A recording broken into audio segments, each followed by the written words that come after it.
নমস্কার। গতকাল ৩-২-২০২৪ তারিখে ত্রিপুরা ভবনে এসএসকেএমএসকের নেতৃত্বরা বসে যে সিদ্ধান্ত গ্রহণ করেছেন সেই সিদ্ধান্তগুলি হলো এই।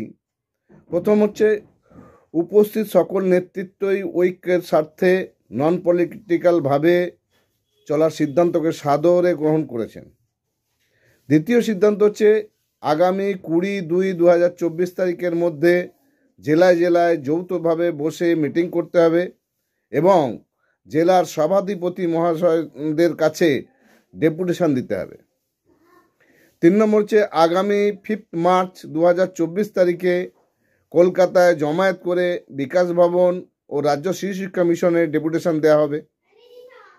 ৪ নম্বর হচ্ছে, আগামী লোকসভা ভোটেই নোটিফিকেশান জারি পর্যন্ত অপেক্ষা করার পর সংগঠন দায়িত্ব নিয়ে ৬০ থেকে ৬৫-তে ফিরিয়ে দেওয়ার বিষয়ে ব্যবস্থা গ্রহণ করবে। তার আগে যদি মনে হয় যে যার নিজের মতো যে সিদ্ধান্ত নিচ্ছেন সেটা নেবেন, কোনো অসুবিধা নেই। আর ৫ নম্বর যেটা হচ্ছে, আগামী ৭ই মার্চ বা ৮ই মার্চ আমরা নেতৃত্বরা আবার কলকাতায় বসে কোর কমিটির নামের তালিকা প্রকাশ করা হবে। ওটা ৭ এবং ৮ই মার্চ হবে না, ওটা ৭ এবং 8ই ফেব্রুয়ারির মধ্যে আমরা নেতৃত্বরা কলকাতায় বসে কোর কমিটির নামের তালিকা প্রকাশ করব। এই বলে সকলকে ধন্যবাদ জানিয়ে সিদ্ধান্তের বার্তাটা শেষ করলাম।